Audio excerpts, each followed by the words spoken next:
It's the movie guru here, and today I'm interviewing director Christian Sesma about his new film, 72 Hours. We know they're flipping crypto for guns. Get down! FBI, stop! Put your hands on your head! How could you be so stupid? I do whatever I have to for my family. Tye Revello is a vicious gun smuggling criminal with ties from cartels to foreign delegates. The FBI has our crypto wallet. You didn't think I'd find out that you set me up. The sins of a father are passed on to their child. What did you do? You have 72 hours to bring me the hard drive. So everyone, please help me welcome him to the show. Christian, how are you doing today, sir? I'm good, man. How are you? I'm doing great, and I must say I'm really enjoying 72 Hours. Awesome. Now, Christian has directed and written and produced films like Section 8, Take Back, Night Crew, and every last one of them. And now you've also worked with actors like Ryan Quentin, Dolph Lundgren, Dermot Mulroney, Mickey Rourke, Scott Adkins, Jake Weber, Richard Dreyfuss, Michael Madsen, all the big guys, Val Kilmer and RZA, and also one of my favorites, underrated actor, I think, Luke Goss. Yep. So that's amazing. What is it like to work with those guys? Well, it's funny when you see, I mean, for me, man, you just, like a lot of them are really close friends now and they're good buddies and we've become really tight. And, as a working artist, man, you're just kind of, you're just working, you know what I mean? And then when you start dropping the roster, you're like, damn, that's a thing, that was a lot of guys, and gals and great actors. So it's good, man. Look, I think it's just a testament to just, working hard, sticking at it, trying to do the best you can with what you're given and trying to make, good indie flicks. Man, I'm so glad to hear that because, sometimes as a fan and as a avid movie watcher, sometimes it's hard to find good stuff, right? People that not only like the craft, but can also tell the good stories and mix it all together. And that really seems to be what we've got from a lot of your films. I, watched a lot of your content and didn't realize I was watching your content really until now. But I've been following Luke Goss for a while. And I did see Night Crew, and I really enjoyed that. And of course, that's one of my favorites. Man, I mean, I'm the sci-fi action, vampire stuff from either John Carpenter or anybody else. I'm very appreciative of. And when I came across that, I was like, wow, this looks interesting. And it was great. Yeah, that's one of my favorites, man. I mean, that's something that I'm really always proud of. It's something that I feel was really on brand. I mean, I just felt like we got to do our thing on that. You know what I mean? For a small little indie, I think we packed a big punch on that and really had fun with it. And I mean, it's a fun action vampire movie, which was the big plot twist. But yeah, I mean, it was lots of action, great actors, great, kind of single location in a way. Everybody's trapped. It was just an old school flick, that I think that we pulled off well. That's definitely when people ask, what's some of your favorite movies you've done? That's definitely a top 2, top 3, top 1. Yeah, I agree. Now, 72 Hours, your current film, is out now on theaters and demand. Yeah, it's on digital on demand, all the regular platforms, Apple, Prime, everything you can rent and buy. And then in select theaters across the country, probably, I think there's 20, 30 theaters. Okay. And now it's a gripping action thriller starring Sam Trammell from True Blood and Cam Gigandet from Twilight, right? Now, they both play brothers on the opposite side of the law, one an FBI agent and the other international crypto money laundering, right? So I did just watch this, and this film is for the boys, I want to say. I mean, it's got gunfire, action, thriller, right? And I really enjoyed it. Both actors were great. The film has something new around the corner, but it didn't seem like it was staged. Like it didn't almost feel like I was watching a movie. It felt like I was watching real people doing real things. And I think a lot of it has to do with your take on camera angles, right? Your take on the scenes. And so I kind of wanted to talk about that a little bit. Like, what is your inspiration and how do you go about making your films?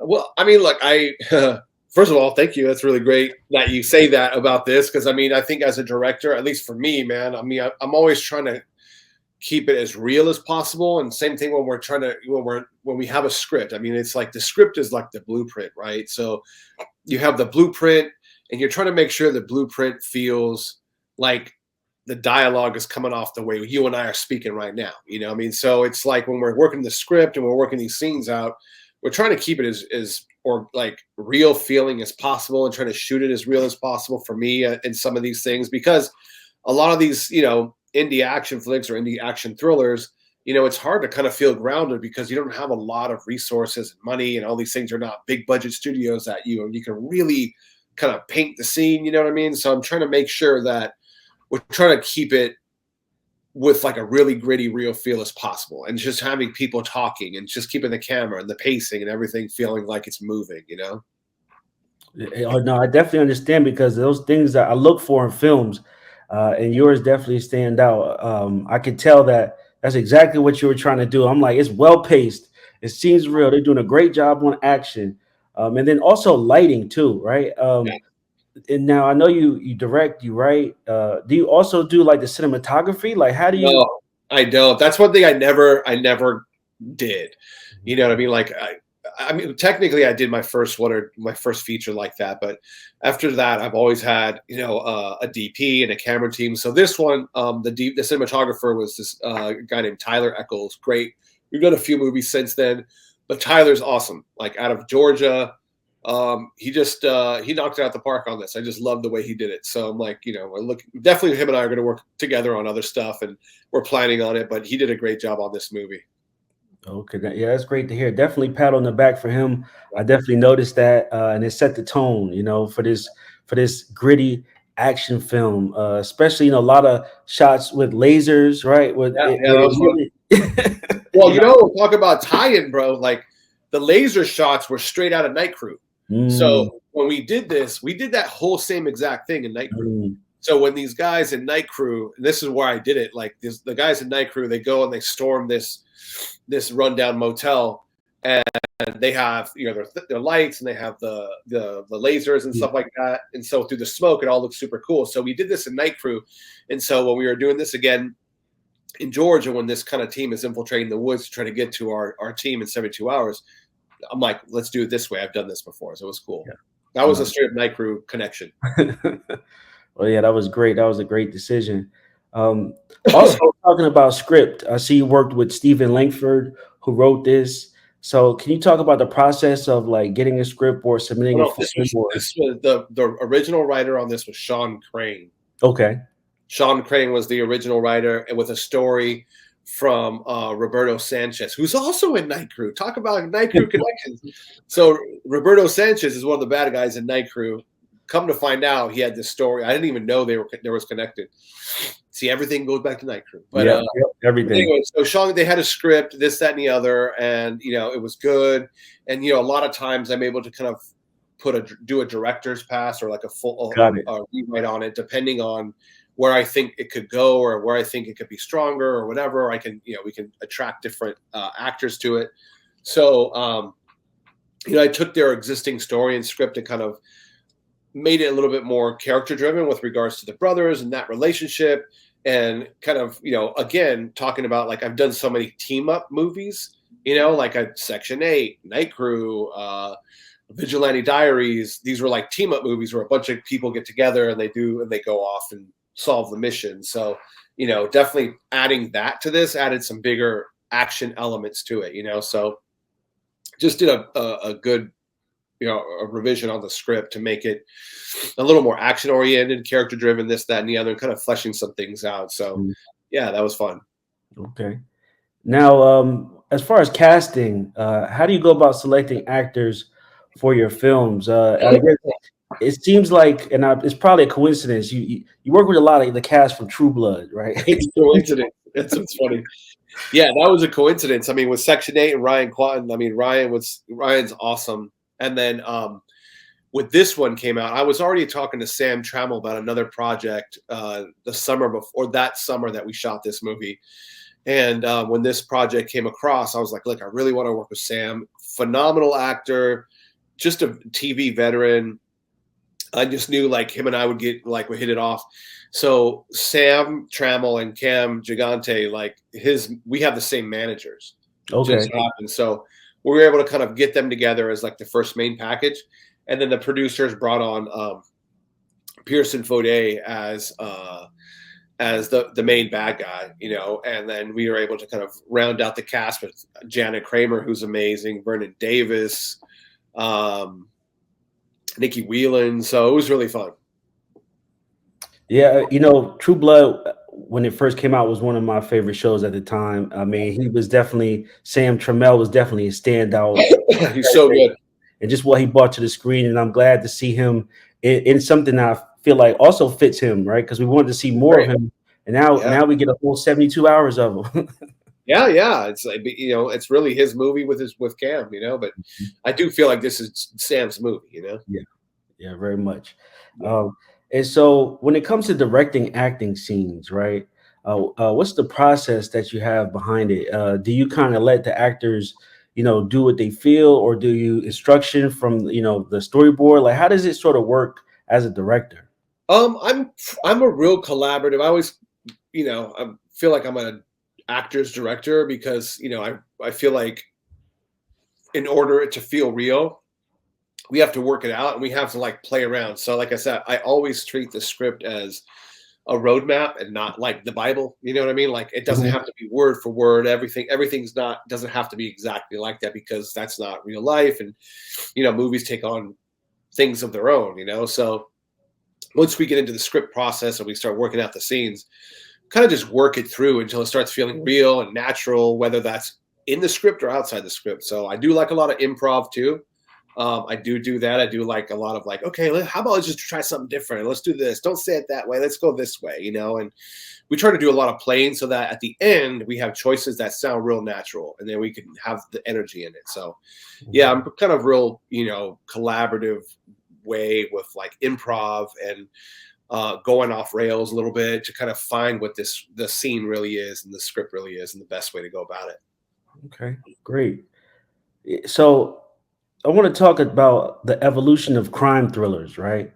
You know, we've seen that the genre has kind of evolved over the years, even with this movie with not the introduction, but, you know, crypto and things like that, you know, from thinking about where it started from, you know, snatching pearl necklaces to doing a little bank robbery to now like full-fledged international crypto, you know, where do you think for this type of genre? It's interesting because, like, you know, even that I remember, like, some of the first line that I wrote in the beginning of the movie was like somebody, you know, I think in the FBI guys are all kind of around the table and keyboards and stuff like that, and that, you know, Reza, one of the tech FBI guy, Reza, who's played by Maximini, the comedian, goes, "Hey, do you remember when money was real?" Yeah, you know, and you know, Sam Trammell replies like, "Dude, money's never been real." Like, which is true. Like, it's all fake. You know what I mean? Like, we're all chasing fake things, for instance. I mean, it's like, yeah, we have paper dollar bills, but it's still just numbers in a bank, right? That gets transferred. And now it's even more so. Like, it's just numbers. It's talking about crypto. We're talking about Bitcoin, things, that, and the other. It's like, how do you make that real? Like, what are we trading? It's not gold bars. It's not oil. It's like, what is this? You know? So it's pretty ethereal, this kind of idea of money and value and what that means. So I think that with the heist movie and these kind of thrillers, it opens up a new world of possibilities of what kind of hacking, what kind of laundering, what kind of heist that can come about, you know? So I thought a crypto heist was pretty cool that they had in the original story. Yeah. No, I agree. I think it was very relevant and timely. Yeah. So we talked about your films. Can we discuss a little bit how you got into directing? Yeah. Funny enough, so I'm self-taught director. Didn't go to film school or anything like that. I got my degree in something totally different from college. I went to San Diego State out here in California. Live in California. When I came back from college, graduating, my appendix ruptured, and I was in the hospital for like a month. And I've always been a movie buff my whole life, like all the time. Always in the movie theater, always watching everything. Always a big comic book nerd, everything. And on the hospital bed, when I was recovering from this appendix surgery, I was on the bed, like I said, for a month, and I was reading Robert Rodriguez's 10-Minute Film School, or not 10 minutes, Rebel Without a Crew book. And then he had like online things of like articles called 10-Minute Film School. I think that he would attach to his DVDs. And then I read a whole thing from Tarantino. And I don't know, man. I was inspired, and I was like, maybe I'm going to try doing a short film out of nowhere. I was like, I'm going to try doing a short film. And I got out of the hospital, was feeling better. And in a year to the day, I made my first short film with just like a small little camera, like a $200 camera from Best Buy. When they had Best Buy, they still have Best Buy? They do. It's hanging on by a thread. Yeah. It's like Fry's, like Circuit City back in the day. But yeah, so it was like I bought a little thing there, and then I wrote a little story, and it ended up in the Palm Springs International Short Film Festival circuit, which was it's a really prestigious short film fest. And I think they just got me in because I was a local guy. I live here in Palm Springs, California. And I don't know, man. I just think that if for whatever reason, I was like, the filmmaking bug bit me. And I was like, I'm kind of good at this. I like this. This might be something. And then, I did another short film, and that was fun. That was a more action thriller oriented one. And then I was like, I think I really want to do this. I'm like, if I'm going to be serious, I have to make my first feature. And so I pieced together like $15,000 with like money from like family members and my own money and some money from my parents, just like a couple grand here, a couple grand there, a couple grand that. And made my first feature, and it was called 630. That was in 2006. And that movie got bought and sold everywhere by this small distributor in Westlake. It was called Westlake Entertainment in LA. And that was it, man. Like ever since that, I've just been writing, directing, producing. I just was like, it was almost like the hobby became the career, Yeah. And it was completely self-taught. I mean, and that was the third time I ever picked up a camera. Wow. And so I've always been like, I'm the kind of guy that's like, just go out and do it, and that's what I've always done. Man, that's great to hear. That's very inspiring. Yeah. And as much as I like your films, I'm very happy you decided to pick that camera up. Me too. Sorry, I'm just getting over a cold, but yeah, exactly. So you mentioned one film festival, and I know Sundance is coming up. Do you do anything with Sundance? Have you been before? I've been to Sundance. I was on a panel at Sundance like the year of COVID, like that happened. But after that, no, not really. I feel like I always feel like my movies aren't artsy enough for Sundance, so they're not dramatic enough. Like Sundance doesn't usually have action flicks and things like that. Okay. Well, I want to do something different, a little different now. I want to name some films, right? And that are a little bit similar to some of yours, remind me of some of yours, or maybe not, and just want to know what you kind of think about them. Yeah. All right. So, Blind Fury. Yeah, that's funny. Rutger Hauer. Yeah. No, what the is. Yeah, totally. Yeah, for just anybody who doesn't know, Rutger Hauer, of course, legend, blind Vietnam veteran who uses his heightened senses and swordsmanship to protect a friend's son from dangerous gangsters. Yeah, that's cool. Let's see. What about like Remo Williams, The Adventure Begins? That's interesting too. That's interesting. That's an interesting parallel. Okay. haven't heard that one in a while. I mean, it's like Remo Williams is like the same era as like Buckaroo Banzai and those guys, and but keep going. Yeah, that's fun. And then Split Second, 1992, also Rutger Hauer.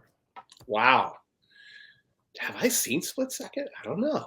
It's Rutger Hauer. He's a tough cop in a flooded dystopian London, hunting down a monstrous killer. It's very similar to Predator 2. It's almost like if you put them side by side, you would think it's the same film, but just different characters, actors, and the creatures a little bit different. Oh, dope! I love Predator 2. Yeah. I love Predator, but yeah, I mean Predator 2 is also a dope sequel. All right. That was just some films I That's haven't heard in a interesting. while. Yeah. Right. But just wanted to get your take on some of them and if you had seen them. But now let's do a 1v1, right? Yeah. So here's a action hero face off. Yep. So let me know who you think would win between a battle between these people in each category. Yeah. So first category, James Bond. Yeah. We'll do original James Bond 007 Okay. versus Ethan Hunt. Sean Connery, James Bond versus Ethan Hunt. Yeah. Ethan Mission Hunt. Impossible. Ethan Hunt. Ethan Hunt. Okay. Now what about so here we go. Number 2, John Wick versus Jason Bourne. Jason Bourne. I'm gonna go Jason Bourne on this one. Okay. I just I don't know. I love the Bourne movies too. I love John Wick, but I just feel like I'm just gonna go Bourne on it. You know what I mean? I can get with that. I mean, I like them both. I especially like the last John Wick, but the story to me in Jason Bourne, right? It was a lot more of like how I like him, right? Like basically, I think Jason Bourne would somehow outsmart it all. You know what I'm saying? Like, I think he has a little bit more things going on. But yeah. All right. So Laura Croft, I should say, versus Indiana Jones. Indiana Jones. Okay. Now let's see. Oh, here's the female, showing the female some love. Yep. Sarah Connor from Terminator versus Ellen Ripley, Alien series. For Aliens is probably my number 1 movie of all time. Mm-hmm. So I gotta say Ripley. Gotta say Ripley. Yeah, I mean, total genre defining, character and role. Man, and I say this often because Ripley is like the quintessential female hero. You know what I mean? Like, it doesn't get better. And it's like when people go, "Oh, we didn't have," I'm like, we had that. We have it. Like this is how you do it right. Mm-hmm. James Cameron, man. Oh, I mean, look, we're going to say Ridley Scott, but then we'll go James Cameron because Alien is my favorite. Yeah, yeah. So let's see, Neo from The Matrix versus Luke Skywalker, Star Wars. Luke Skywalker. I'm a giant Star Wars nerd.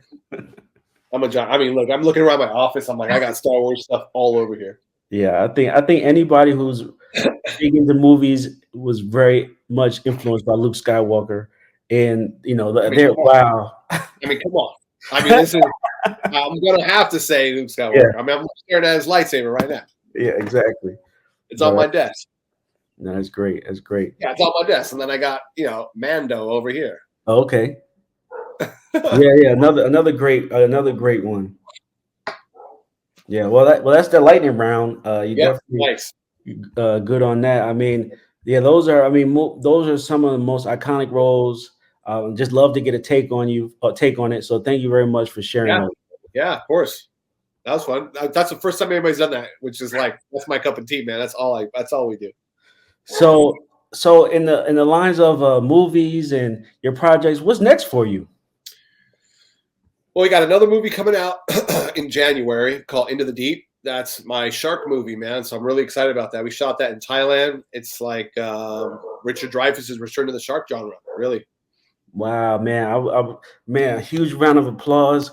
I'm very happy to hear that. I know it's going to be great, especially if you're involved with it. Yeah, this is dope. This is really cool. I'm really happy that they're putting more emphasis and doing more shark movies, because at one time, all we have was a lot now. I know like 3 other directors are like, I'm going to go do a shark movie. I'm like, wow, that's crazy. And it's funny was when I went to go do the shark movie, it was about a year ago. There was a few being done. I was like, I'll go do a shark movie. This will be fun. Like it's playing in a new sandbox. I'm playing in a total like thriller sandbox. So it was fun. Yeah, I've seen Toxic Shark, with some like radiation. Oh yeah, how was that? Meth Shark. I've seen Double-Headed Shark. We've seen Sharknado, but it's a genre that people love. Yeah, this is more like Captain Phillips with sharks. That's kind of the way I can describe it. Ooh. So it's like the shark isn't the bad guy. It's more like these other real life people bad guys, and the sharks just so happen to be in the water. So it's like that, or like Deep Blue Sea kind of thing, things like that. So can I make a movie request? Yeah. Man, I think you would be great to do a werewolf movie. Oh, I know that's They got a few werewolf movies coming up now too. Man, please. I mean, that's another genre that I was kind of getting into to cover to try to shine some more light into it. Yeah. And Dog Soldiers is really at the pinnacle right now. Yeah. And we need more. We just need more to carry the genre. Yeah. Then you got Grillo's werewolf movie coming up. I saw that. Yeah, I saw that. I did the trailer for that one as well. That looks really good. It looks good. Yeah. Yeah. So that's my only request, and I'm glad that you're already working on it. Yeah. Nice. Well, look, I appreciate you. I won't take up too much of your time. Oh, good. Thanks so much, man. I appreciate it. It was great talking to you. I'm a very big fan. Happy to hear about everything you got coming up, and congratulations on 72 Hours. It's a great film. I definitely recommend everybody go out there and watch it, whether at the movies or catch it on Apple TV or anywhere that's on demand. So thank you for your time, and we'll talk to you on the next film release. All right, man. Talk to you soon. Thanks so much. All right.